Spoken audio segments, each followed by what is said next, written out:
Bhaktivedānta Nārāyana Sri Krishna Lila Katane Sudaksham Avdarya Madhurya Gunaisha Yuktam Varam Varenyam Purushamantam Narayanam Tvam Sirasa Namami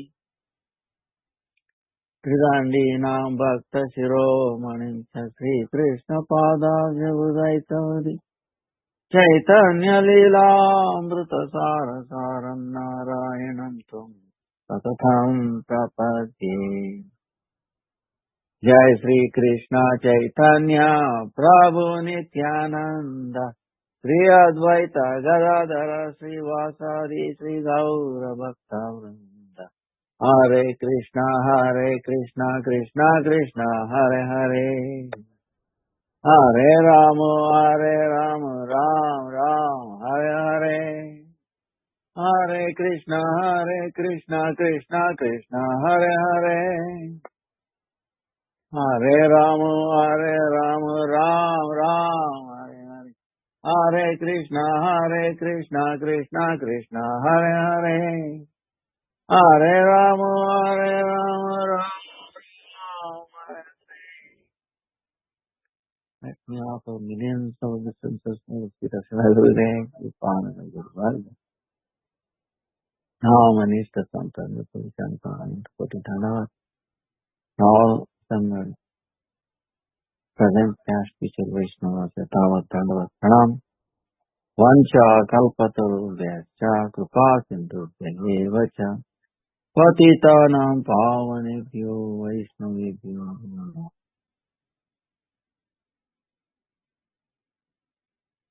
Today, our question and answers day. 13th October, actually 7th October. Bhakti from Puri Goswami.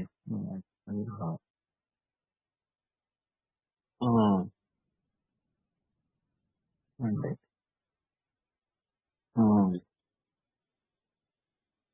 100 years, more than 100 years. Very, very senior. Vishnu Prabhupada Bhaktivedānta Thakur's disciple. Very humble.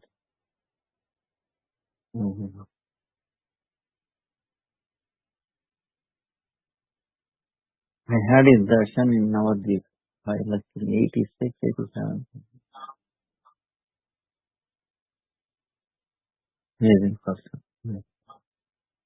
Then 13th October is Vijayadashmi.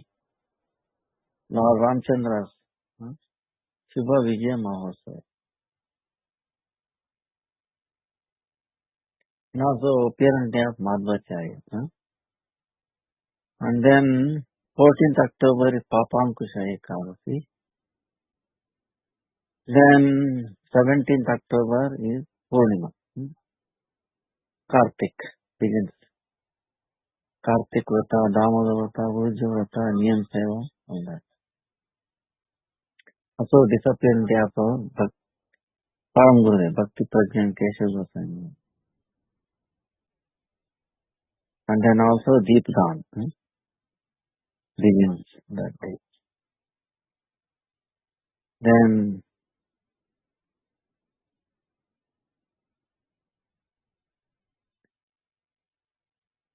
Govardhan Puja is 2nd November. And then Radha Kund appeared 25th October.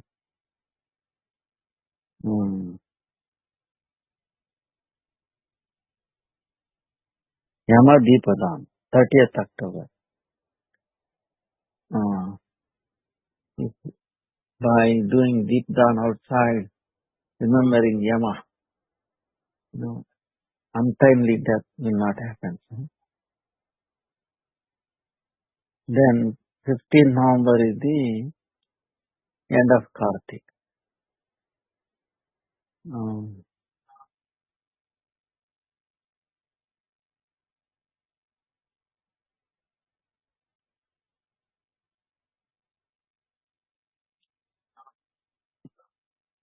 Now we were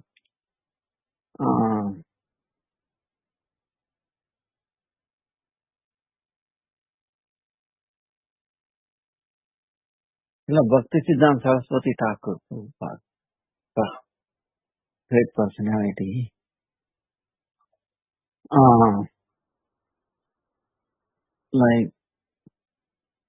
Like last time, his question and answer, trying to finish.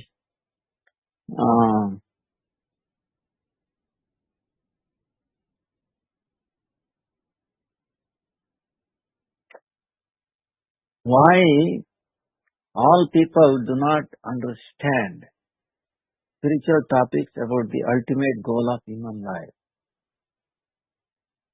Now this one question.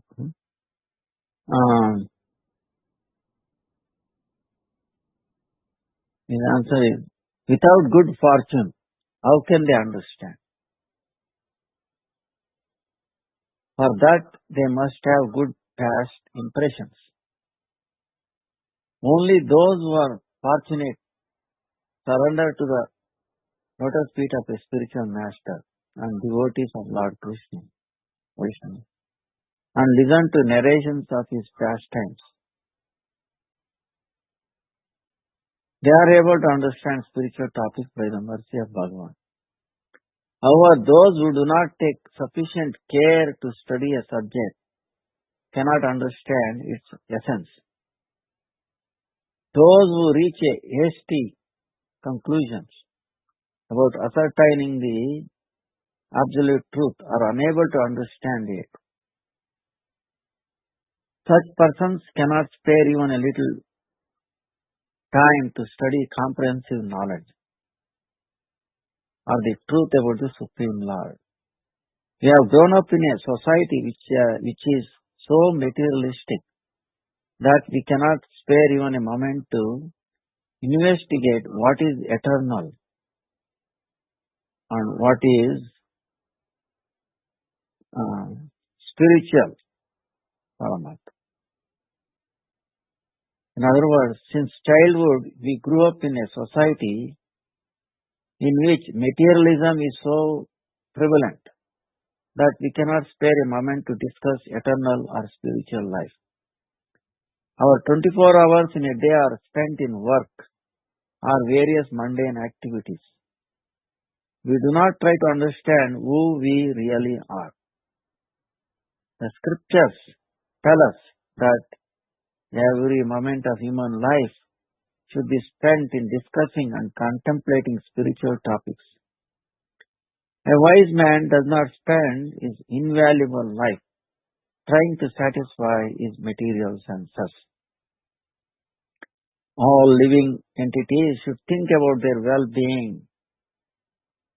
All living entities should think about their well-being.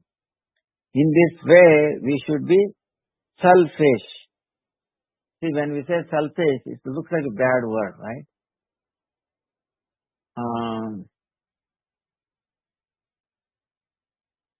Actually, it is not, If you think about for your spiritual well-being, that is not selfish. But we think materially, like for example, sometimes we think it's selfish. Actually, that is bad because it is selfish meaning if you are trying to fulfill the senses, mundane, which is temporary, then that selfishness is wrong because there is no good is not going to come out of, right? But in a spiritual aspect, if you become selfish, it's going to bring you eternal benefit. So that is beneficial. So that way you are a winner, everybody is a winner. In this way we are all losers. That's it. However, most people only remain engaged in worldly activities. They spend their childhood playing sports and games, their youth executing occupational duties pertaining to household life, and their old age, protecting property and trying to preserve the body. They remain completely indifferent to spiritual life and love of God, which is the ultimate goal of life. This is very unfortunate. Materialistic people say that there is no need to worry about one's present situation and the welfare of the soul. If one does not complete school during childhood, one will suffer later during adulthood.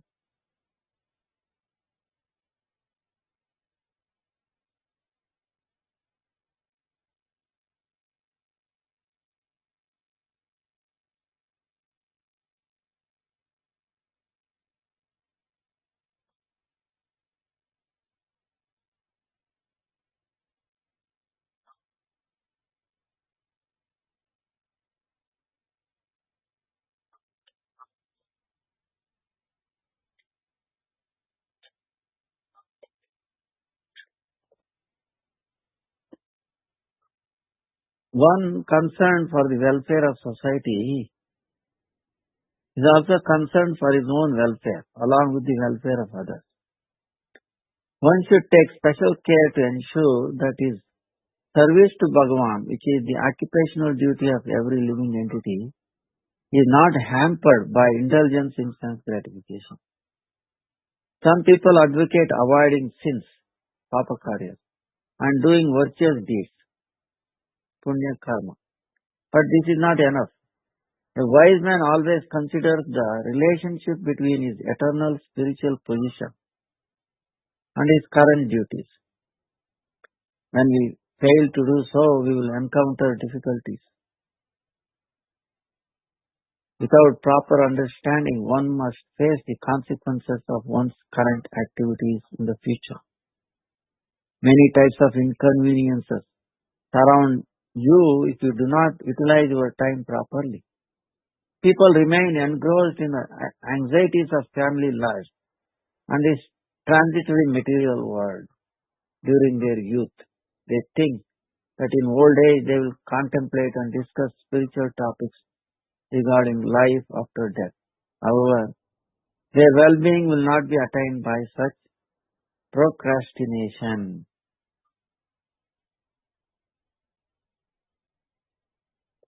So, the next question. Is Varnashrama Dharma eternal? Varnashrama Dharma, is it eternal? Huh? Answer. Every living entity regards the material body, which is merely an outer covering of the soul, to be the soul. I am a servant of eternal.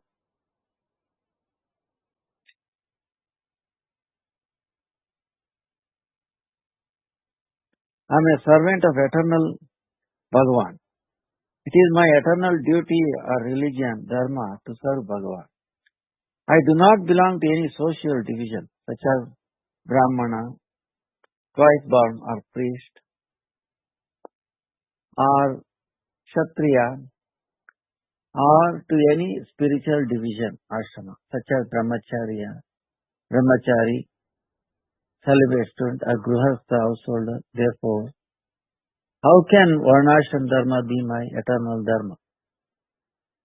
By following Varnashram Dharma properly, one will have a smooth life in this world and in the next. As long as the material body remains, Varnashrama Dharma also remains. This is necessary for the auspiciousness of the global community. It is applicable within the 14 planetary system of this universe, according to the particular conditions therein. However, Varnashram Dharma does not apply to the eternal world. Sri Chaitanya Mahaprabhu says, I am not a Brahmana, Kshatriya, Vaishya, or Shudra, or a Brahmachari, Grihastha, Vanaprastha, or Sannyasi. My relationship is only with Bhagavan. I am his servant. If I do not forget him, my life will be totally auspicious. Bhagavan is sentient, Chetana, and the Jiva, living entity, is also sentient. The Jiva is a plenary portion, Amsha of Bhagavan. He is not Vibhu Chetana, all-pervading consciousness.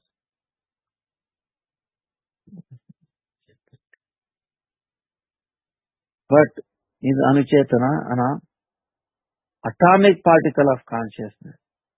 The living entity is dependent on Bhagavan, but in his present state is abusing his consciousness and free will, which is why he is undergoing degradation. When we give up service to Bhagavan, we suffer. And when we serve him, we attain auspiciousness.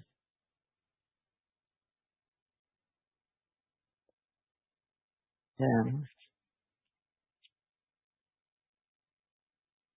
who is Chaitanya Mahaprabhu?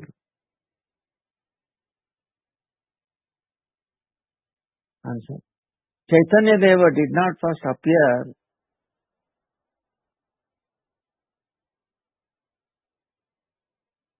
2000 or 10,000 years ago. Rather, he is an eternal, primeval person, Nitya Sanatana person. He is Purushottama, the Supreme Personality. He is beginningless. He is the origin of all and is the cause of all causes. His appearance is not subject to any time limit.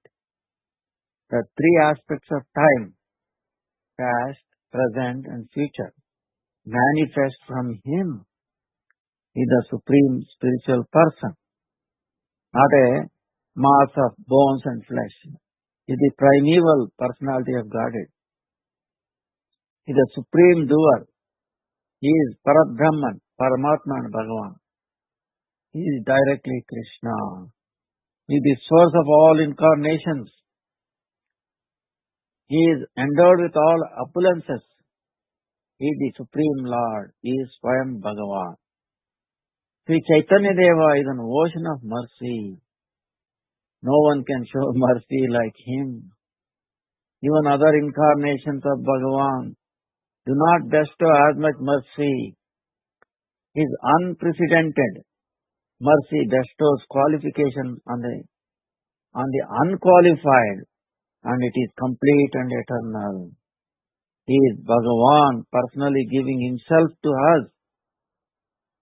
Such charity was never granted before, and such a charitable act was never heard of before. Fruity workers, mystics, and mental speculators or philosophers are completely incapable of experiencing the beauty of the love that he bestowed. Only the most fortunate can do so. This is why I say that you should take time to listen to the pastimes of Chaitanya Mahaprabhu. Leaving aside all other thoughts, one can worship Bhagavan and become peaceful by hearing the pastimes of Sri Chaitanya Mahaprabhu, who is far beyond an ordinary human being. By such hearing, a desire may arise to have Bhagavan as a son. When the desire of men and women to unite with each other in marriage and have children is replaced by love and devotion to Bhagavan, they are no longer interested in worldly parent-child relationships. A parent may consider his child to be his own, but in reality, a child is a spirit soul who belongs only to Lord Krishna. Once a parent develops Krishna consciousness, he no longer sees his child as his own, but as part and parcel of Lord Krishna. Only if we direct all of our emotions toward the feet of Bhagavan, will those emotions have real meaning.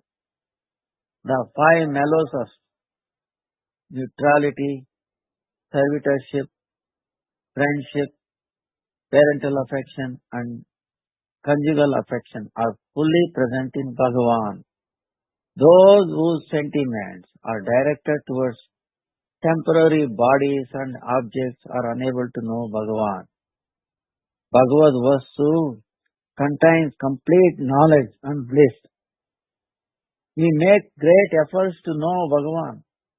The Lord of Goloka, Golokapati, has appeared near our home in the form of a human being, Chaitanya Mahaprabhu.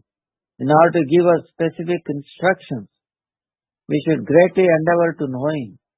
But if we do not listen to His words and we make many futile attempts, then how will we be able to attain Him? In other words, we will not be able to attain Him. Why did Mahaprabhu, this is a question, why did Mahaprabhu say that one of the most important instructions of Srimad Bhagavad Gita, Sarva Dharman Parityajya, surrender unto me, giving up all temporary dharmas related to the body and mind, is external. See, right? This question comes. So, answer is, okay. Mahaprabhu told Ramanandaji that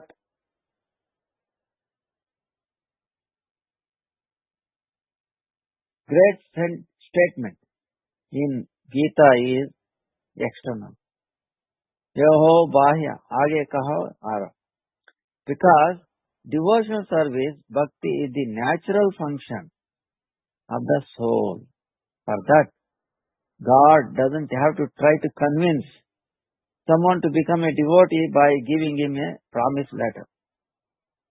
A devotee, out of love and affection, is always naturally busy only for the pleasure of Bhagavan.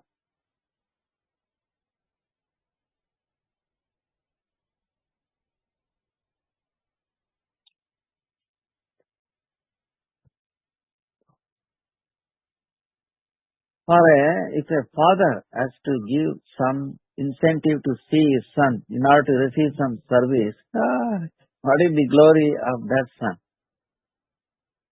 If a father has to give some incentive, understand? Some sweet or some money, to his son in order to receive some service, what is the glory of that son?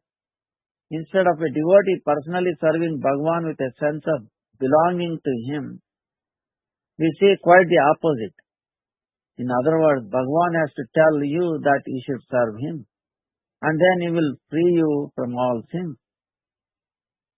Here the devotee has not only forgotten Bhagavan, but has also forgotten himself, his eternal nature, and his eternal existence, and thus is serving impermanent objects and trying to be a lord over them. That's why Mahaprabhu referred to the important instructions of Srimad Bhagavad Gita as being external, to indicate the superiority of pure devotional service and lead to the most exalted topic of Raja Bhakti. He said, Aage kaha, tell me more, go further. Jai Jai, Gaur Harati ki Jai, Gaur Harati ki Jai. Gaura बोलिया जाओ का जीवन कितना चाहिए गौरा बोलिया जाओ का गौरा करे बन पावा गौरा नयन रसा गौरा वेदे रसा गौरा गौरा गौ गौ गौ गौ गौ गौ.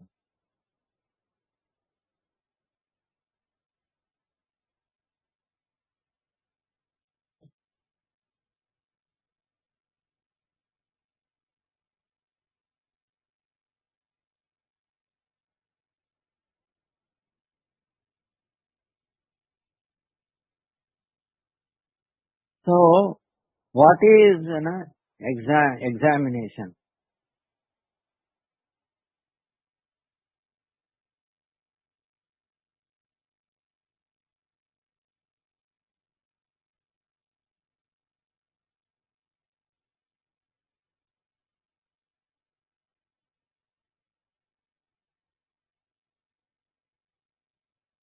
What is exactly examination? No, pariksha, right? Exam. And the answer is this. In order to help students advance.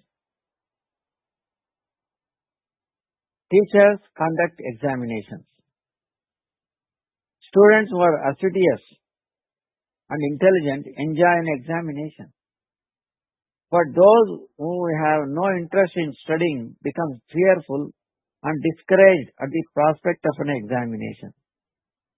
Those who only speak about topics related to objects of sense enjoyment, which appeal to ordinary persons, encounter no resistance. But those who speak to others about service to Bhagavan, about the eternal function of the soul, and about devotional service, which is the treasure of life, face resistance at every step, which may discourage them. Travelers on the path of devotion should know very well that adversities and obstacles come so that they can evaluate their devotional service. In other words, difficulties come to test our devotion. Understand? Difficulties come to test our devotion. Such adversities and obstacles come in order to help us advance on the path of devotional service, Bhakti Marg. During difficult times, we should remain steady by remembering the example of Namacharya, Srila Haridas Thakur, the embodiment of ideal tolerance and forbearance. In other words, during difficulties, we should be inspired by the examples of Namacharya, Srila Haridas Thakur, and Bhaktaraja, Pitṛ Mahārāja, and strive to remain steadfast. By endeavoring to obtain temporary objects, we are cheated of our well-being for hundreds of births. If an ordinary person can make great sacrifice for the sake of insignificant sense objects, cannot a wise person or fortunate devotee dedicate this temporary life to Bhagavan, who is the absolute truth in past, present and future? In other words, if thousands of times non-devotees overcome difficulties, obstacles, and even sacrifice their life for trivial matters, cannot an intelligent devotee dedicate this fleeting life to Bhagavan? No? So,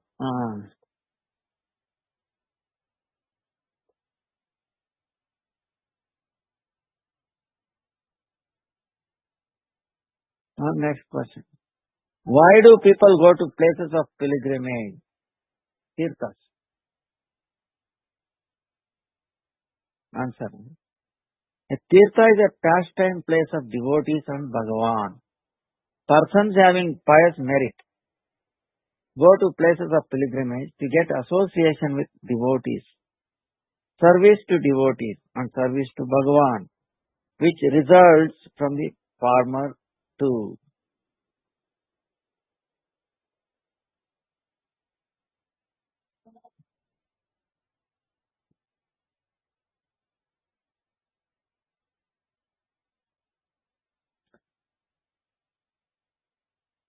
Sinners maintain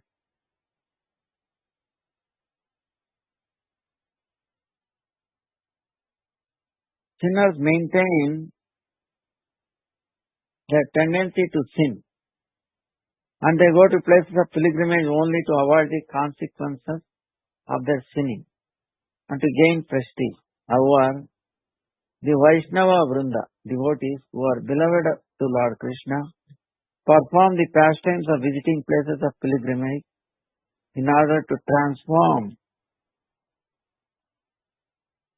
non-pilgrimage sites into pilgrimage sites and to purify contaminated places of pilgrimage. Feeling spiritually intoxicated by service to their Lord, they continue searching for Him in a mood of separation.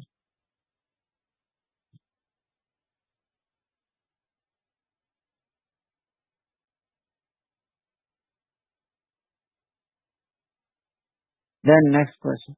Should both renunciation, tyaga, renunciation, and sense enjoyment be abandoned? So answer is simple. Mahaprabhu asked us to renounce both tyaga and bhoga. No, renunciation and enjoyment.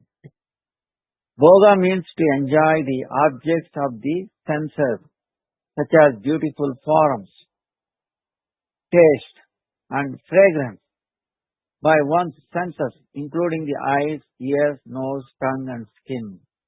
Although this sense enjoyment gives pleasure for some time, the end result is terrible suffering. That's why renunciation is superior to sense enjoyment.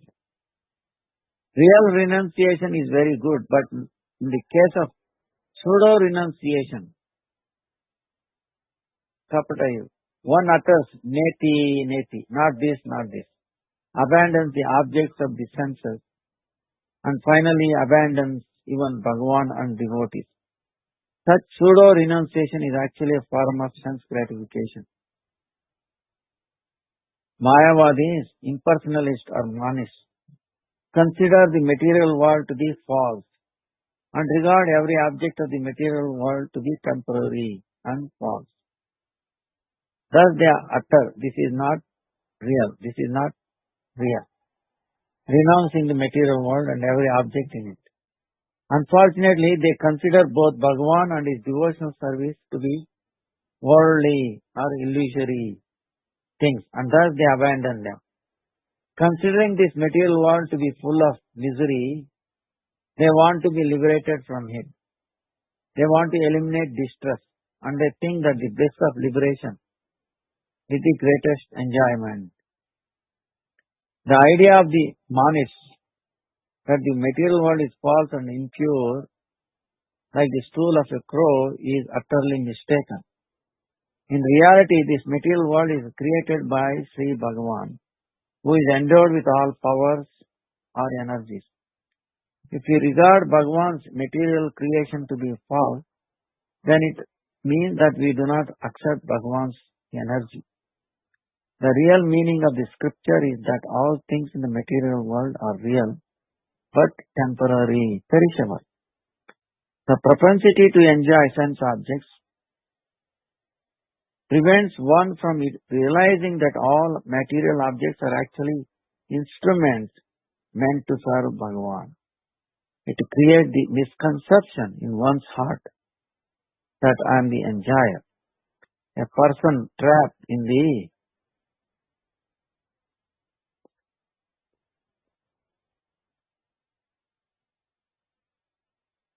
quagmire of trying to enjoy sense objects considers himself to be enjoyer and proprietor of the material world.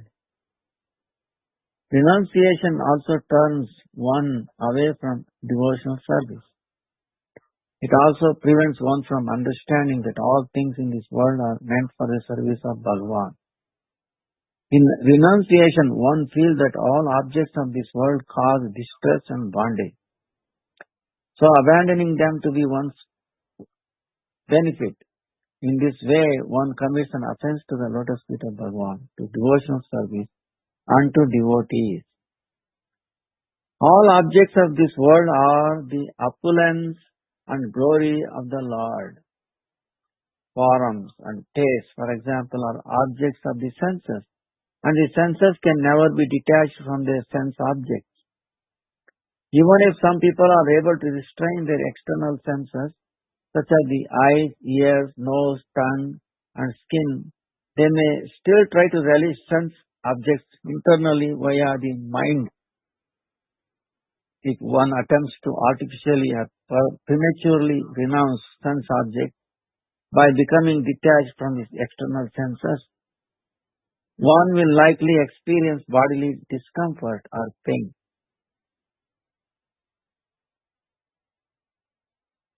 A devotee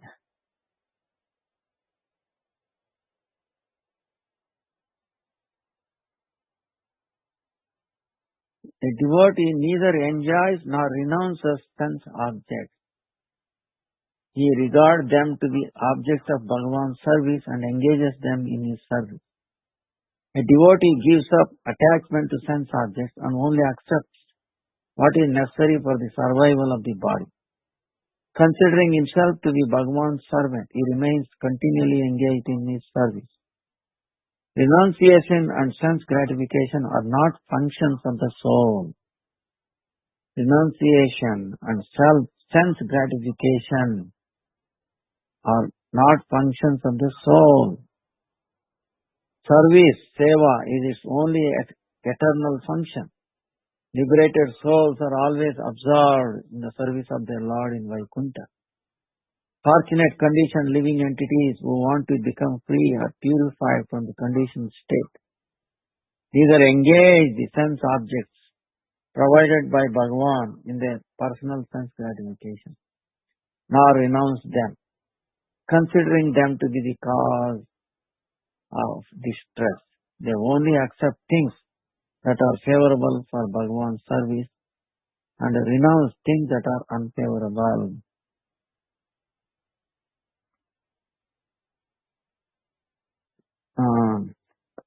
See, today is our question and answer. This is also question and answers. Okay. So, but we will get to our questions. But this book it will be 3 volumes, about almost 700 plus questions. I'm still in 50 questions.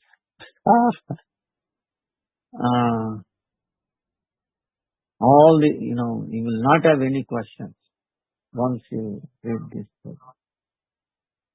So, we should pray so that we can somehow at least get the first volume out by Kartik.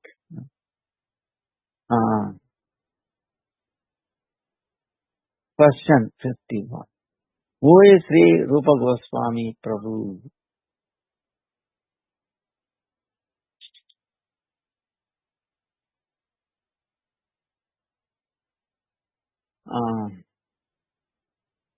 Answer. This is answer. Śrīpāda Goswami is an eternally perfected associate of Bhagavan. He is a Jagat Guru, spiritual master of the whole world and leader of all devotees. He is the Gopi, powered damsel, known as Sri Rupa Manjari in Krishna Leela. He is a confidential devotee of Sri Gaurasundara. He is not an ordinary living entity. But he is part of the Swarupa Shakti Tattva, internal potency of the Lord. He is a beloved maid servant of Srimati Radhika Ji. A speciality of Sri Rupa Goswami is that he was the most beloved devotee of Sri Gaurasundara. No one could understand the feelings of Lord Gauranga's heart like he could. The most confidential sentiments of Sri Gaurasundara's heart can manifest only in the heart of living entities who are followers of Sri Swarup Damodar Goswami and Sri Rupa Goswami. Everyone is indebted to Sri Rupa Goswami.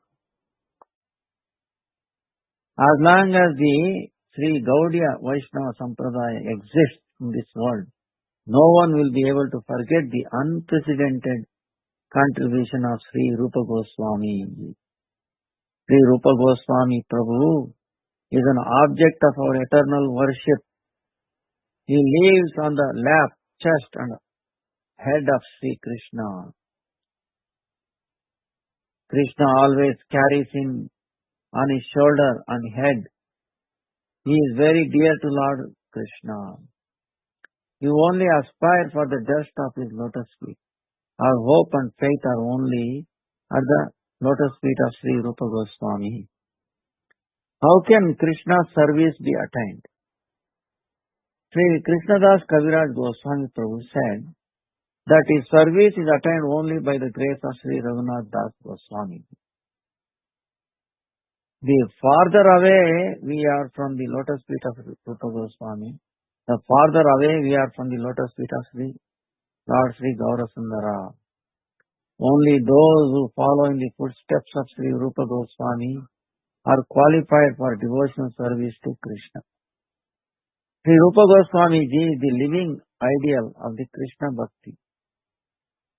In the eyes of ordinary historians, he was a disciple of his elder brother Sri Sanatana Goswami. However, even Sri Sanatana Goswami aspired for the mercy of Sri Rupa Goswami Ji. Sri Sanatana Goswami Ji said that one who is not a recipient of the mercy of Rupa Goswami cannot attain service to Sri Radha Govinda.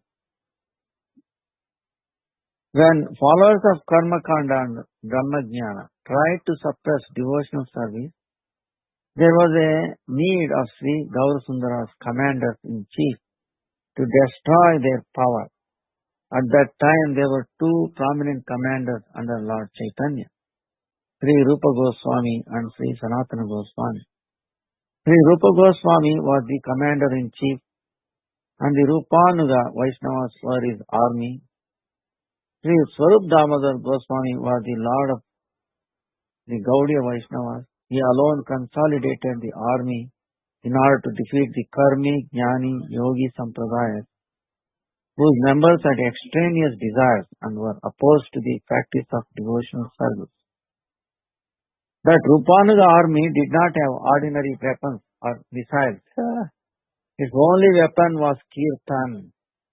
Lord Sri Gaurasundara empowered Sri Rupa Goswami in Prayaga and taught him how to defeat the sects opposed to devotional service to Lord Krishna and how one can protect oneself from distress. By diligently discussing and studying how those commanders fought the war with the help of their army of devotees, we can also fire back against the teachings and opinions of the sects opposed to devotional service. In this way, we can eliminate asad vritti, tendency to adopt the bad behavior and character of non-devotees, abandoning one's prescribed duties or adopting duties meant for others, propensity to expect material fruits or results, perpetual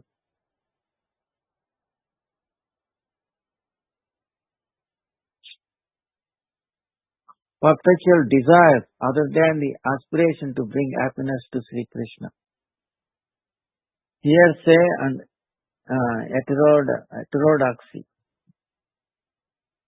atheism and mixed mood. Sri Jiva Goswami was like a lion in the army of Rupanuga Vaishnavas. He refuted all asat, untrue doctrines, using the arrows of his unerring opinion, unerring opinions. Sri Jiva Goswami and Sri Raghunath Das Goswami were followers of Sri Rupa, the commander. We can discover the valuable legacy that Sri Rupa Goswami entrusted to his followers by submissively approaching the writings of Sri Narottam Thakur and Sri Vishwanath Chakravarti Thakur. We get that priceless wealth of devotional service coming from Sri Rupa Goswami only if we desire it sincerely without duplicity. When we attain his qualities of Saundarya, beauty, sweetness,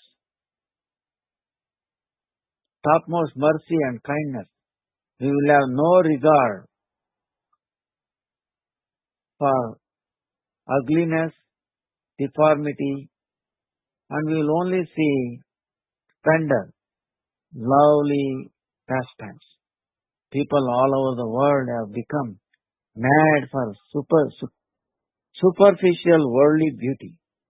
However, when we can recognize that such apparent beauty is actually ugly, we will spit at it. The spiritual forum by which one renders service to Lord Krishna is now covered by material designation. There are two types of upadhis, mental designation and physical or bodily designation. There are two types of upadhis, mental and bodily. Unaware of this of their spiritual form, conditioned souls become a karmi, one with desires other than to serve Krishna, speculative philosopher, or mystic transcendentalist. At various times, one thinks he is a human being, devata, demigod, priest or a scholar, fool, rich person, poor person, father, son, brahmana, monk, wealth and prosperity, beautiful bodies of women, and prestige attract us. What will we not do to achieve them? Will we aspire even one time to see the beautiful Sri Gaurasundara described by Rupa Goswami? One can access the lotus feet of Sri Rupa Goswami through loving eyes and the inclination to render humble devotional service that is free from duplicity. When our devotional service, worship, possessions, and current and future lifetimes are dedicated to the lotus feet of Sri Rupa Goswami, we can fully attain Sri Chaitanya Mahaprabhu. Thus, the lotus feet of Sri Rupa Goswami are our only hope and anchor, and His mercy is our only shelter. This is our prayer. Adadana trunam dante vidam yache punah punah Śrīmāda Rupa Padāmbuja Dhuli Swayam Janma Janmani. So, holding a piece of straw between my teeth, I pray very humbly and submissively that I may become a particle of dust of the lotus feet of Sri Rupa Goswami, life after lifetime.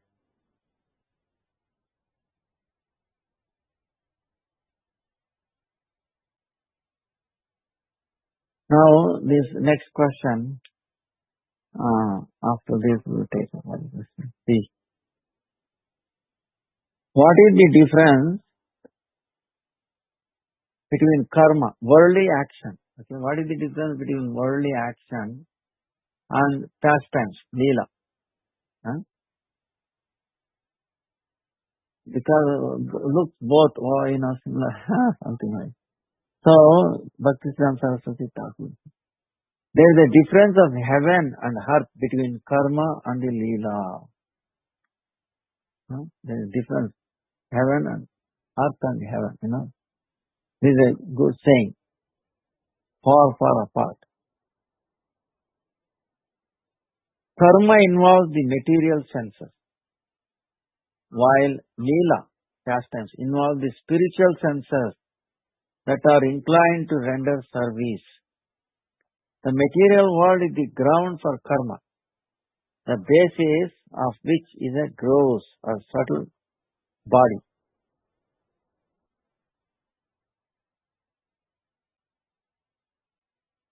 Karma takes place in the material world by the gross or subtle body.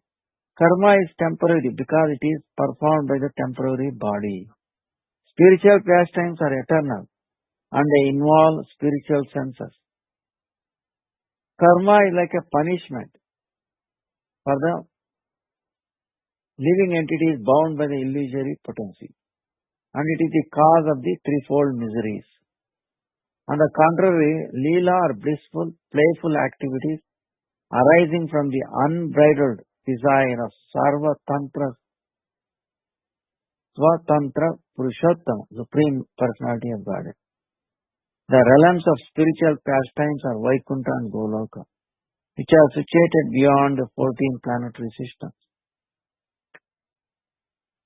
of the material world, even beyond the Viraja river and Brahmaloka or Mukti Loka, the abode of liberation. The spiritual pastime may be introduced into the material world by the arrangement and the desire of Bhagavan's pastime potency, Lila Shakti. However, those spiritual pastimes are not tainted by worldly qualities because they are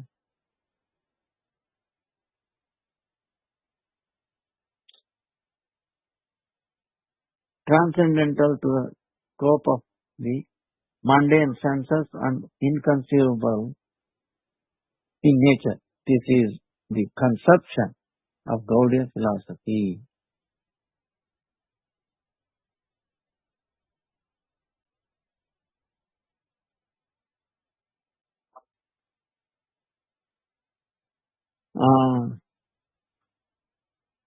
Should we go on or you have some questions?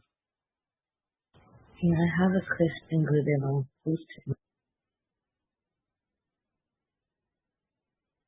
Hare Krishna, Krishna Krishna, Hare Hare Rama, Rama Rama, Hare Hare. Hare Krishna, Krishna Krishna, Hare Hare, Hare Rama, Rama, Hare Hare.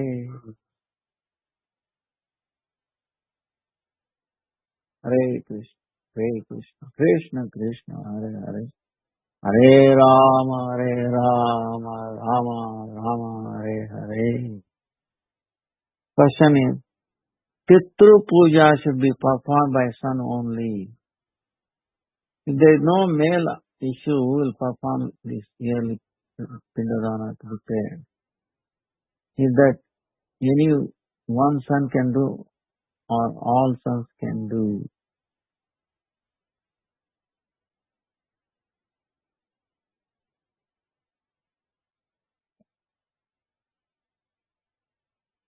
The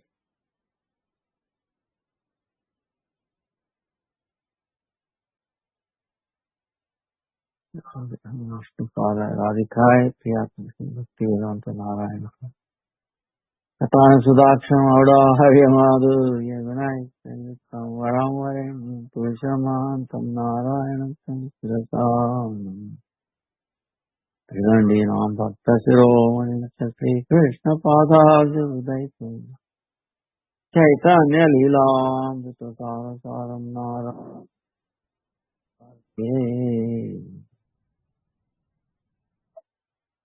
Pitṛ Pūjā,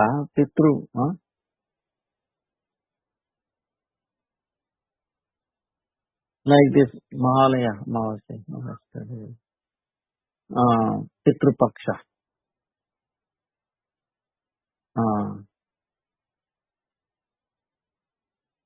Actually, it can be done by anyone, not necessarily. But why they say it should be done by a son, reason is, it can be, so the son will have an attachment to his father, forefather, that is the thing. Because he has seen them, he has some obligation, he feels that, he indebted for them because they brought him up. So, like that. But it can be done by anyone, like here in this question. Actually, truly we are the children of Bhagavan. Actually, nobody is our son or a father. Of course, we have many bodily sons and fathers, right? Daughters, mothers, bodily. But for the soul, only God. So, devotees, best way to do is Pitṛ Paksha, or is like the way we do, offer Supreme Lord Bhoga. First, what we do in the morning, the Yajna, Nama Sankirtan. We offer that chanting to those people. When they hear that holy name, see what more is there. Because they are desiring their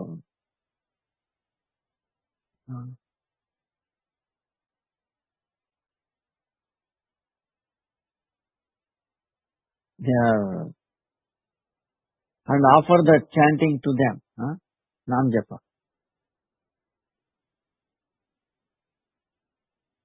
There is no higher gift than offering the chanting of the holy name. So we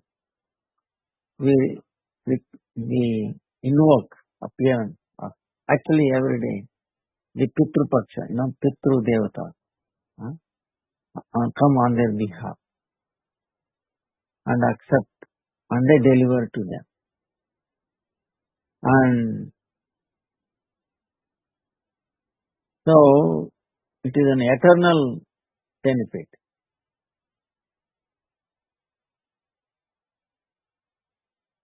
And the bhoga afterwards, bhoga that is offered to Bhagavan, prasadam, we offer it to the again, same Pitru Devata, and they offer to them. It is spiritual food. So that can be done by anyone, and especially son who he has regards, love and affection is there. But more love and affection is there for devotees who have become devotees for this purpose, because they understand the spiritual aspect, eternal spiritual aspect. The forefathers were maybe they are also spiritual spirit souls. Their real desire is to actually become devotees. Like in one of these questions happening, the natural, the soul has a anuraga, love and affection for the Lord. Naturally. We don't need any, gifts from the Lord to attract us. We are naturally attracted. We feel so much bliss by doing that service. That's why it is anyabhilashita. Does not expect anything. It is natural. So, for that purpose. And any son or anybody can do, or all of them can do. And by doing that, they also get benefited. See, this is the thing. Those people who do also get benefited. And it can be, like one question came out. Does it have to be do especially only during this time or any time? It can be done this time specifically and also any time. If you miss it, it can be done even like today. We did it for one person today.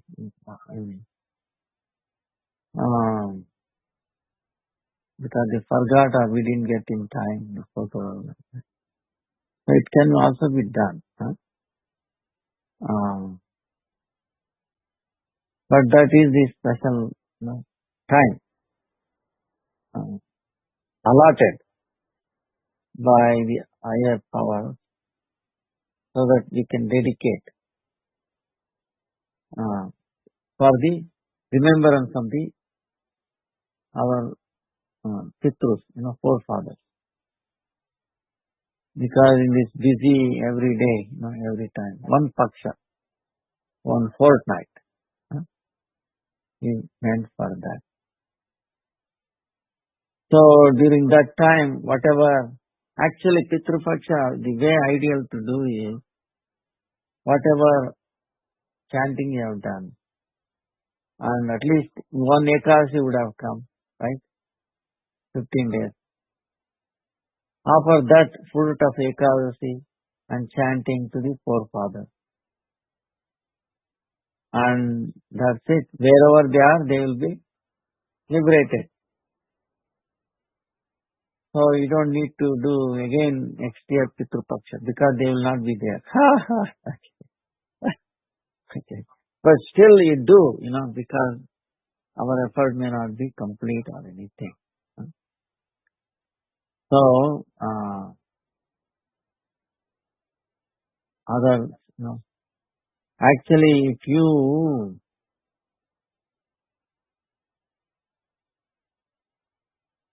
Prahlad Maharaj, Narasimha Bhagavan, gives promise. If you become even a Kanishta Bhakta,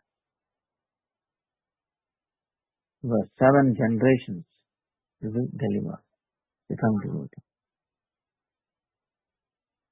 Middle, Madhyama, 14 generations. Uttam, 21 generations. Oof. So, the best Pitṛ Pūjā is to become a devotee. Okay. Because he naturally delivered at least 7 generations. Okay. Become a devotee. Even an ordinary devotee, you are delivering 7 generations. But still, you do this, I'm not discouraging or anything. Do Pitṛ Pūjā also.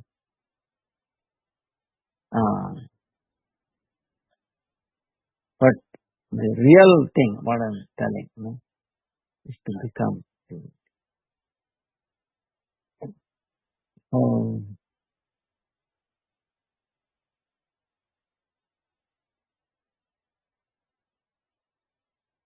if there is no male issue, like anyone, a devotee or somebody, he can get it done by others who sincere, understand the significance, and it will go.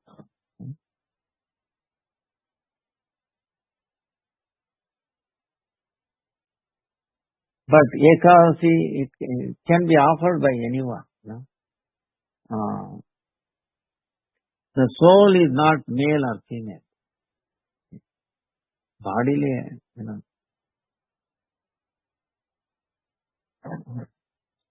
this body, external, like the designation, male, female, like that.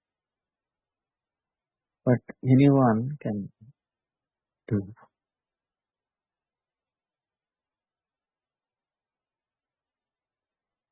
So,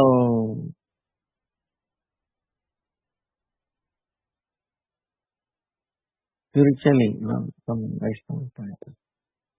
So, best is you become a devotee, right? Minimum kanishta. Then, that is real Pitṛ Pūjā. Not just ordinary Pitṛ, 7 generations. And they become devotees, and their 7 generations. Ooh. It's like, the whole thing is amazing. Any other questions? Hare Krishna, Krishna Krishna, Hare Hare, Hare Rama, Rama Rama, Hare Hare. Is there any difference between the soul of an ordinary human being and the soul of the companions of Sri Chaitanya Mahaprabhu? Or are the souls of men and animals equal to the souls of the direct companions of God? Or is there no difference between the souls?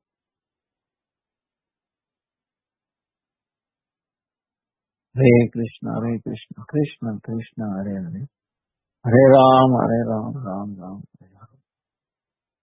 Like Srila Bhakti Siddhanta Saraswati Thakur was explaining.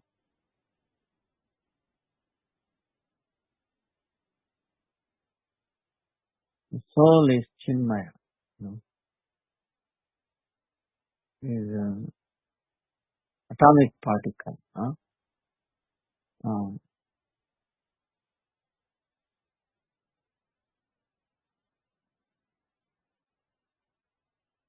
On one level, all the souls are same. But on the other hand, the pravurti is different.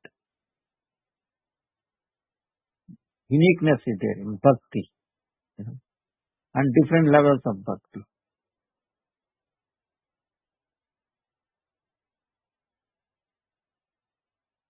Like, for example, how do I say? We have, we are all humans, right? Of course, just a mundane example I'm giving. Mundane example. Male and female. Okay. Our content is what? Same blood, bones, this, right? Every human being contains blood, bone, different kind of blood, O group and all that may be there, But they appear different, their understanding is different, their love towards God is different, and their uniqueness is there, like fingerprint, iris, DNA is unique. Nobody else has these things.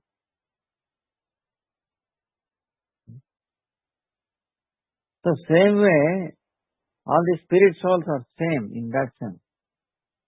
But they have uniqueness. Every soul is unique with respect to bhakti, devotion, their bhava, their anuraga, love, their love towards the Lord. That's different flavor, unique in them.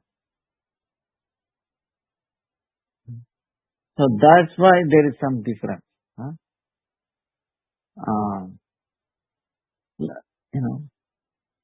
In this world also, see, every car, motor vehicle, but then the motor vehicle identification number, right, is unique, is it not? No two vehicles. Even if you buy from the same company, people buy, but they will have different numbers, is it not? Registration number, motor vehicle registration number. Uniquely identify that particular vehicle. So same way, the souls also have a unique bhakti and different levels of bhakti. Some staying only in Golok Vrindavan, some in Chaitanya Mahaprabhu's pastime, some in Mathura,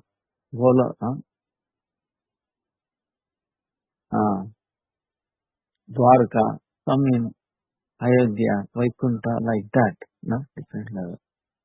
And even within Golok Vrindavan, different levels are there. Of course, the gopis are the highest associates, bhakti, devotion. So there is a gradation is there.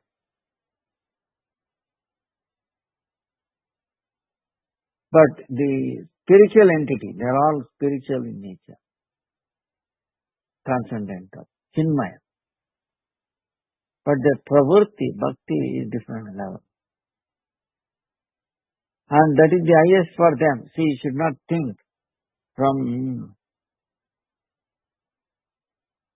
the level of watching, we can see the difference. But for them, that is the highest. We should not think one is higher, one is low. For them, that is the highest. Okay?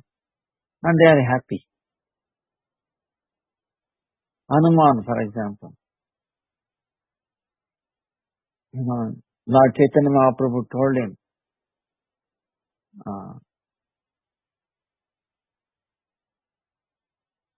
Gupta, Murari Gupta, who is incarnation of Hanuman. You are chanting Ram name. Please chant Krishna's name. Hare Krishna, Krishna Krishna, Hare Hare. Hare Ram, Ram Ram, Hare Hare. Then Murari Gupta went home and he tried to do that. Hare Krishna, Krishna Krishna, Hare. But then the thing came out. No, I'm attached. My Supreme Master is Sri Ramachandra Sitaram. How can I give them up? No. But on the other hand, how can I disregard the instruction of Chaitanya Mahaprabhu? No, I cannot do that. I cannot give up the service to Sitaram. So he was crying. What to do? No, no. So he came running, morning, to Chaitanya Mahaprabhu. Lord, please forgive me. I cannot follow your instruction. And also I cannot give up my service to Sitaram. What to do? Please give me permission to give up my life. See, this is the situation. Then Chaitanya Mahaprabhu said, what did he say? No. You are glorious because you cannot give up service to Sitaram. And Sitaram is also glorious because they are such a great devotee servant like you. You cannot give up their service, lot of sweet. So, for Hanuman, serving Sitaram, chanting Sri Ram, Jai Ram, Jai Ram, Sitaram, Sitaram, is the highest for him. There is nothing wrong in that. Okay? So, for others, is Hare Krishna Mantra, Gopis. It is highest for them. But still we understand from the thing that the highest is actually Radha Krishna service. Of course, Sitaram is, who is Sitaram? They are different from Radha Krishna. Radha Krishna have become Sitaram. So, but still, Hanuman, you get it what I'm saying? Hanuman is also spirit soul. He is not ordinary spirit soul, okay? He is eternally liberated. He is an internal Antaranga Shakti of the Lord. Okay? So there is that difference. Antaranga Shakti. Unlike Rupa Goswami, like our Bhaktivedānta Saraswati Thakur. Rupa Goswami is not ordinary living entity. He is the internal potency of the Lord. Belonging to Radharani. Expansion of Radharani. Kaya view of Radharani. Not comes under ordinary jiva. But still spiritual. Chinmaya. Okay. So in that way there are two categories. Eternal spirit souls. And we are conditioned spirit souls becoming devotees from the path of, coming from the path of sadhana. You get it? Sadhana. We will become perfect one day by our sadhana. That's why, like example given is like Narad Muni. Narad Muni, in his previous life, he was a Dasi Putra, maid servant. Right? So, Murchit Kashaya. There are three kinds of Mahabhagavats. This is not different. You should understand. Three kinds of Mahabhagavats. One is Bhagavat Parshad Deha Prapta. One was attained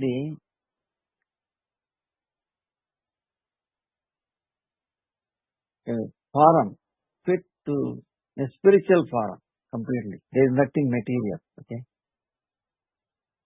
The soul and the body are not different. The spiritual body, like Krishna limbs and then Atma is not different. Okay. In the material condition, the soul is there, subtle body is there, and a gross body is there. Okay. Linga Deha. Stula Deha, Linga Deha, and Atma.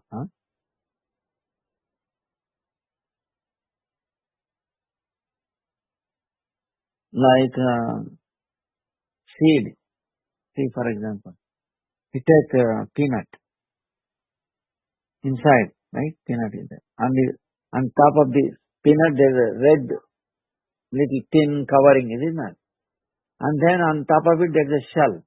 Then shell is like a gross body, the red thing is like a subtle body, and inside is like a soul. Like that. So we have three bodies, three forms. Spirit, subtle body, mental, and then gross body. In the spirit soul also has a physical form, beauty, dress. Understand? Beautiful. But in that beauty also there is different levels of beauty. Okay, understand? Not so like that. The Bhagavad Parshada, one who has only inside this soul as the form, and like that is that one kind. Nirdut Kashaya, meaning even though one has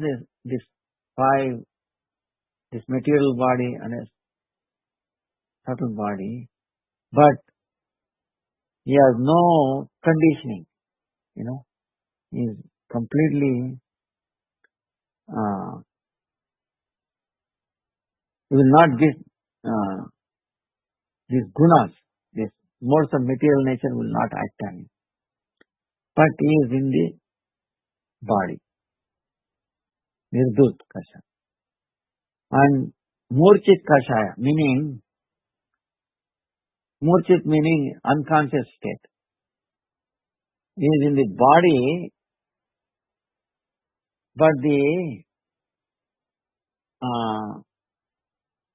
attachment to this world are like the modes of material nature acting on, they are in like a unconscious state. It will not disturb me. Material nature will not act upon it. So Nirdut Kashaya, these three levels.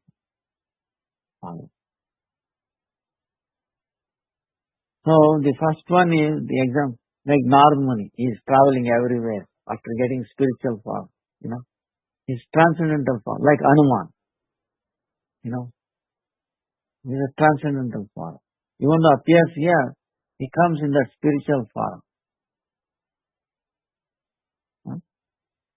And the second level is Sukadeva Goswami. His body is made out of like this, but he will not, the modes of material will not act on him. Maya will not touch him, cannot touch him. That's why he is like, no clothes, nothing, but still ladies didn't bother because they didn't feel that he has that identification. Male, female, like all these things. Is beyond that, beyond modes of material nature. But he is still in this body. And Narad Muni as a son of maid servant. He has this material body, subtle body is also there, but is in the unconscious state. It will not get. He is still in the bhava, bhakti and all that. Even though modes of material nature is there, but it will not take a prominent position. It will not disturb him. It is there. Suppose if you are given anesthesia during operation, right? Like this I was telling. Try to see this. I think I have given you this example, but again,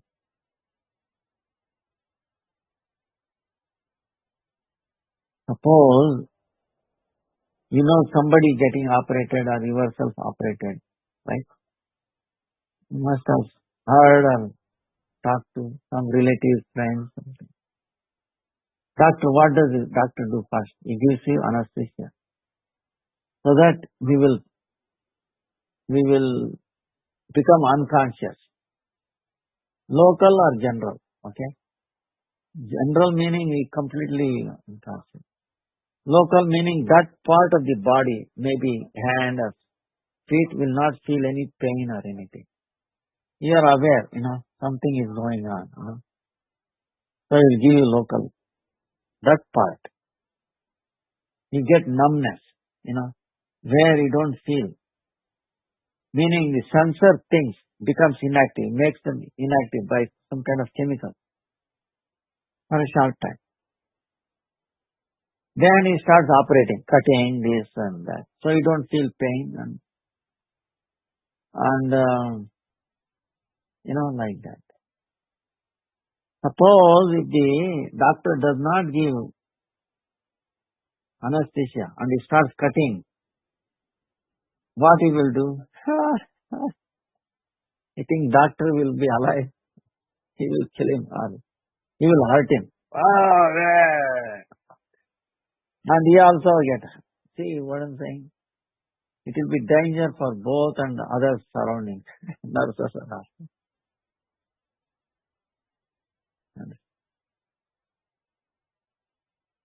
So,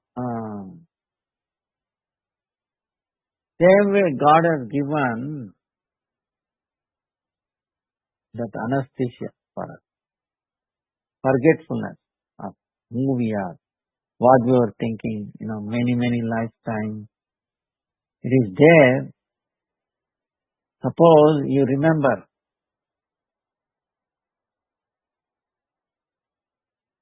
1 year ago, same day, same time, what were you doing? What exactly Harikatha? Do you remember?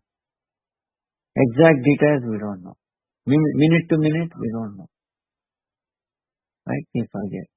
Even month ago what we did, 1 week ago, even yesterday, same time, same, we don't. So forgetfulness is there. But imagine if you are given remembrance of all the things that happened minute by minute for the last 1 year. You think we can be normal? We go crazy. We cannot handle.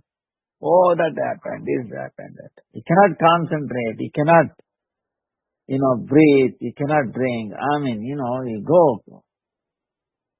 Yeah, what?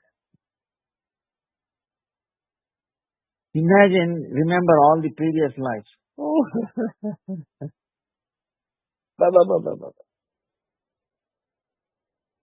That's why the greatest mercy of the Lord is forgetfulness.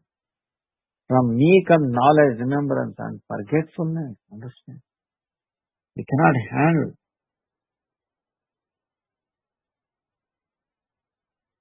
But if you are capable, He will give you some remembrance. This is what the dream is all about. Okay? He gives you some glimpse.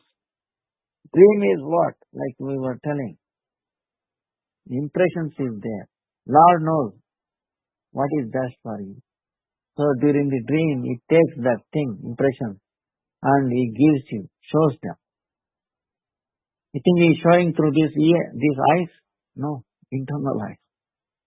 So internal eyes of what? This subtle body. So the dream indicates that we have a subtle body. Tell me, who can deny that he doesn't have a dream?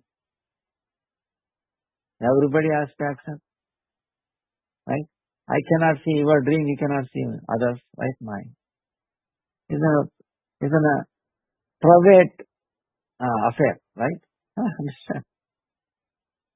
So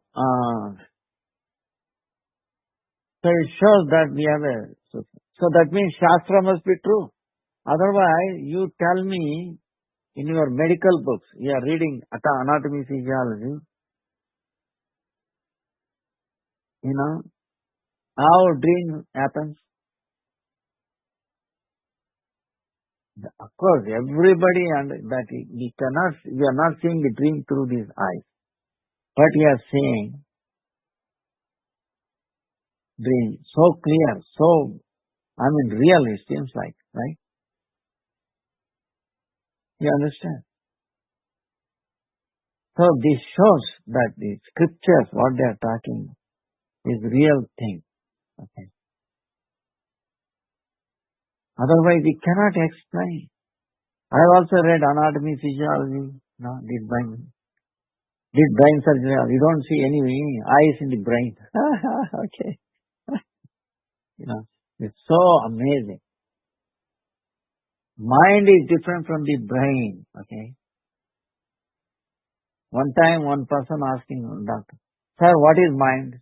Mind is mind. Mind is the synapses, nerve system, conduction. Sir, what is mind? The communication, the electrical signal, pulses and all. Sir, what is mind? Never mind. They cannot answer. They really don't answer. But this is so basic thing. That's why Bhaktivedānta Saraswati Thakur is hammering again and again and again. You fools. I'm sorry. Don't waste time on the mundane things. That will not lead us anywhere. You can imagine, if they cannot explain what is basic mind, how they can explain anything else? They cannot explain how the dreaming takes place, which is everybody's. Can you say, suppose if somebody says, "I'm dreaming this one," are you crazy? Can they say anything? Even a doctor also dreams. He is also a doctor. He has read anatomy, but where their books explain this basics? So, I will tell you, that's why I'm saying, we have not understood. Whatever knowledge we have from these mundane things is how much? 0.0000000000001%, maybe. And then 99.9999999999999, we don't know. Then how 0.001% can take us anywhere?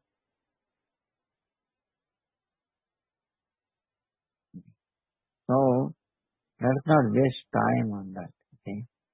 Things are going to happen in this world. Let us not get involved or get disturbed or anything. It will go on. So focus on the spiritual aspect. Do sadhana. Do chanting. Do ekadasi. Get up early. Okay? Chant. Remember our Guru Varga's instruction. Right? So,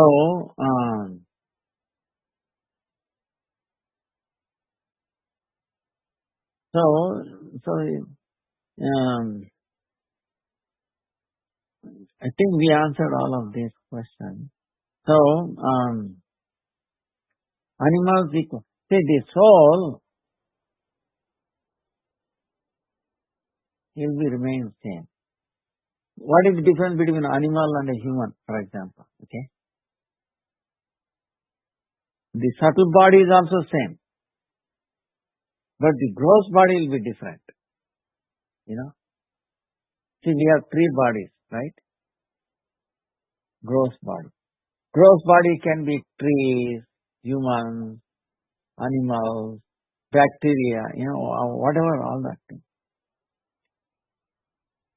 Little ants, everything. But the Sukshma Deha is also same for all of these. Sukshma Deha does not change. It's so Sukshma. It's unimaginable. You look at a small ant, tiny thing. It's moving, this, that. And they have these three things, right? Willing, feeling, and thinking. Willing, feeling, and thinking. They can feel it. They also think, and they desire, will, these things. This gross body, this jada, inert matter doesn't have these three things. These three qualities makes us chetana. you know, conscious entity. So, now big debate is going on. Where does this consciousness comes from? At least they have the brain, at least someone to accept, yes, there is consciousness different from matter. But they are still struggling. Consciousness, how it came into existence. So far they never question, at least now they have come to that point. Some people still, scientists are thinking, no, consciousness must have come from the matter. You know, they don't have even that basic understanding. Now, try to see. Our Param Gurudev, Bhaktivedānta Keshav Goswami said, cause and effect. Okay, understand? Cause and effect. Huh? For the effect, right? There is some cause. Now, there is some property in the effect. That must be there in the cause, is it not? Isn't it? See, for example, I'm giving an example. Jaggery, okay? I don't want to use the word sugar, okay? Sugar is very bad. Okay? Everybody understands jaggery, right? Sweetness. Jaggery. Huh? Good. Huh? Yeah. So, that is sweetness is there. Now, you take the water, put the jaggery into the water, it gets dissolved, right? Now, the water tastes sweet or bitter? Sweet, right? So, that sweetness came from where? The sweetness of the jaggery, is it not? Not the water. Or water is a, medium, it dissolves, right?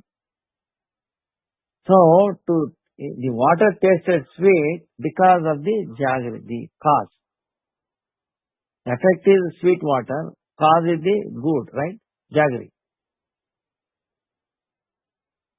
Is it not? So, same way, if matter, suppose we have consciousness, right? Willing, feeling and thinking, these three, right?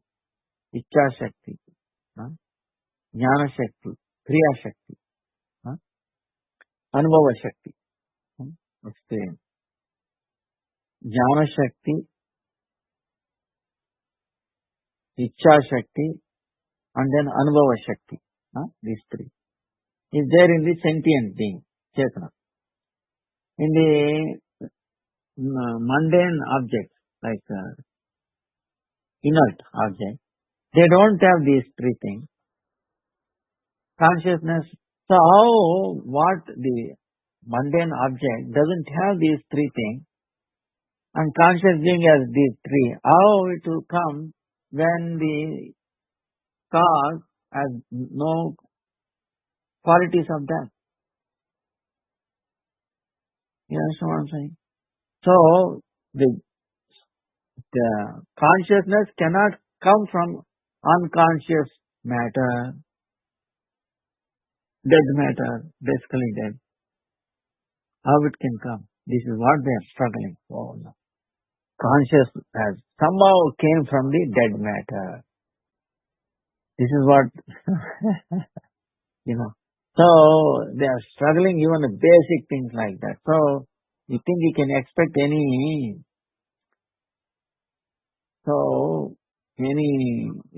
solution for our life from these things. So, that's why don't waste time on these silly, things.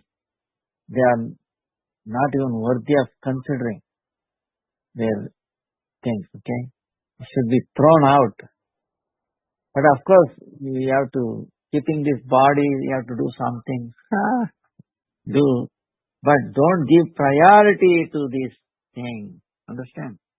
You do as a duty, as your source of life or, something, income or something. But don't think that that's it. You'll be totally mistaken for this. So,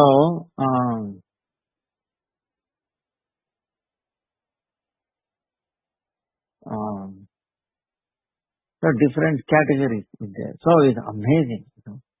How, and the subtle body is there, like remember, and we cannot see it. These gross senses cannot see it.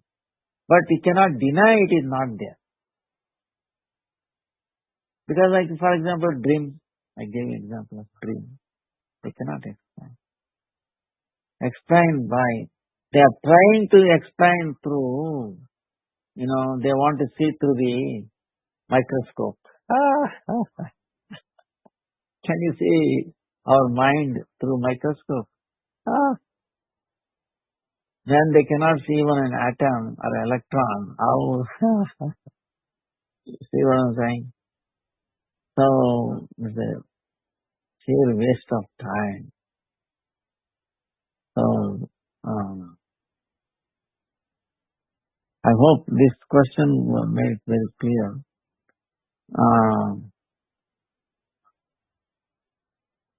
And the companions of Chaitanya Mahaprabhu, eternal associates of Chaitanya, eternal associates, they are Nitya Siddha, Nitya Siddha, Sadhana Siddha, eternally associated. They will come down here. Material world will not influence them. Like I have given an example. Suppose, take an example. New York, for example. Yeah. There is an Indian embassy in New York. It is in America, but within the boundary of Indian embassy, the law is followed is Indian law. Ambassador goes in a car. Wherever he goes, it is Indian law, even within America. But he is in America. Same way, the associates of Chaitanya Mahaprabhu come down here. Krishna's associate. But this material world, modes of material, will not touch them. They have descended. That's why they are descended. They say. It will not touch them. But appear like ordinary, normal. Because we are ordinary. If you wear a red glass, everything looks red. You think everything is red. Because the eye, right? Same way we are conditioned by the modes of material nature. We see everything made up of material nature. This is a thing. That's why don't judge spiritual matters or spiritual people, Gurudev and Param, Guru Varga, by material senses. Will be mistaken. It may appear like that ordinarily, but they are not. And you can see by their extraordinary activities, Leela. So they are companions of him, are actually descent. Like Rupa Goswami. Who is Rupa Goswami? Bhaktisiddhanta Saraswati Thakur. Right? It is an internal potency of Radha, an expansion of Kaya of Radha.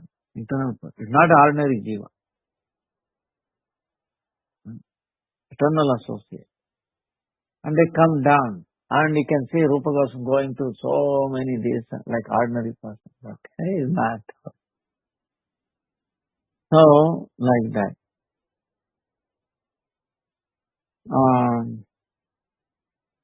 But the spirit soul, they are all spirit soul. See what I'm saying? So,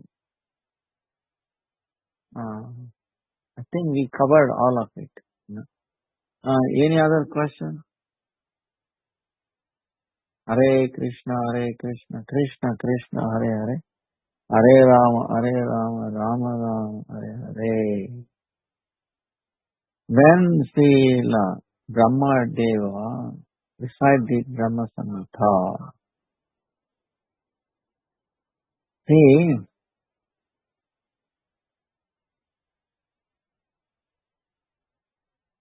Brahma appeared by the desire of the Lord. And like same way, it is trying to see by his senses where he comes from.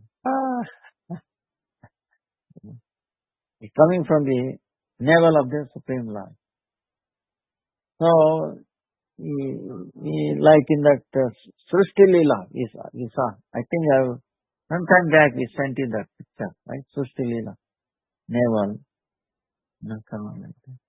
He's there, but he's going, he cannot make up thousands of years.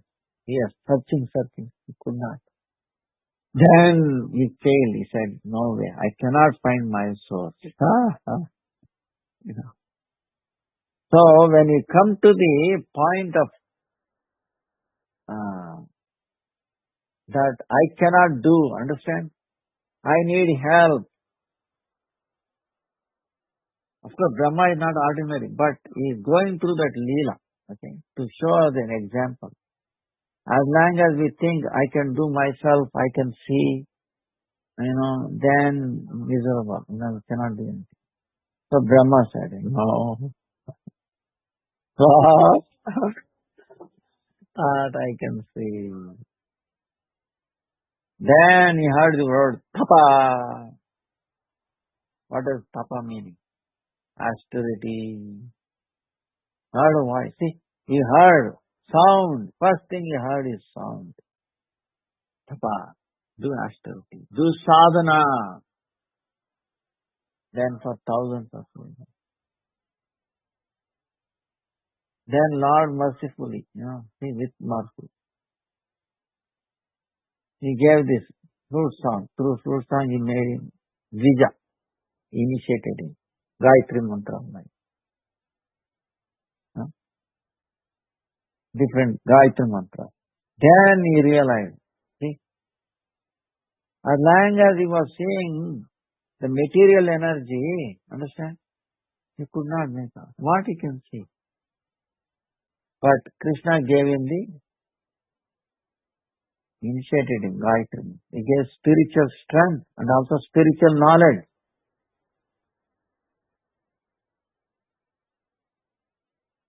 Then he realized, wow. So chanting Gayatri mantra, Kama Gayatri, right? Gopal mantra. First he got Gopal mantra. Gopal mantra. Krishna is going, Gopi Jana Vallabhaya Swaha. Gopi Jana Vallabhaya Swaha. Gopi Radha. Jana, all the gopis. Vallabha, that is Krishna. So all the three in there. Radharani, gopis and Krishna. Gopi Jana Vallabhaya Swaha. Internal potency. Swaha. Chanting. Then we saw the spiritual world, Govardhan, Golokunda, we saw that. Then he recited. We came through. What he is saying in the spiritual eye, okay?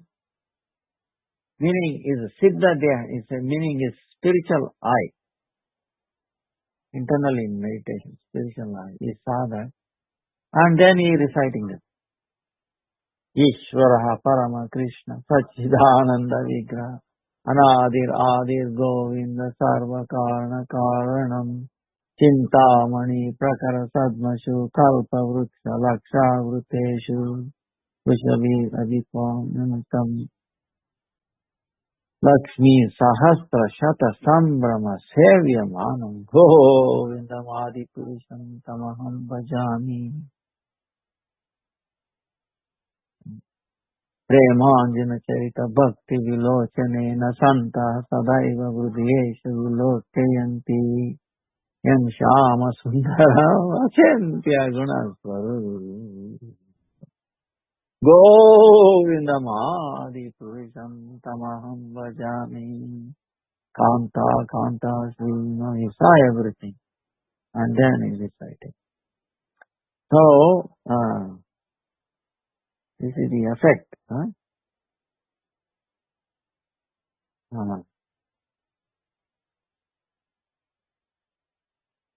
And I think our time is up. So, we pray, we continue at the this question and answers of Bhaktivedānta. So inspiring. And it's a big injection. You understand? Spiritual injection. You go to see a doctor. He gives you some injection. What usual injection meaning, at least in India, is all steroid. Okay, that's why don't go and take steroid. You'll be so this is a spiritual steroid. Okay, you know what I'm saying? Question, the answers are spiritual steroid. Injects and brings us life. It makes us alive. So we are indebted for him. And Bhaktivedānta Saraswati Thakur is not ordinary soul. He is actually Antaranga Shakti of the Lord. Śrīpāda Shakti. He is very, very dear to Rupa Goswami. What he is teaching is no different from Rupa Goswami. Rupa Manjari, Nayana Manjari, like that. So we are indebted for him. And we pray till lotus feet and bestow upon a small particle of mercy and makes us connect to this big group. Our Guru Varga. Vancha kalpatarubhyascha krupa sindhubhyevacha patitanam pavanebhyo vaishnavebhyo namo namah. Hare Krishna, Krishna Krishna, Hare Hare, Hare Rama, Rama Rama, Hare Hare. Hare Krishna, Krishna Krishna, Hare Hare, Hare Rama, Rama Rama, Hare. Kanot pranams to everybody. Sorry for it. Dandavad Pranams, Gurudev. Thank you so Hare much. Krishna, Gurudev. Dandavad Pranams.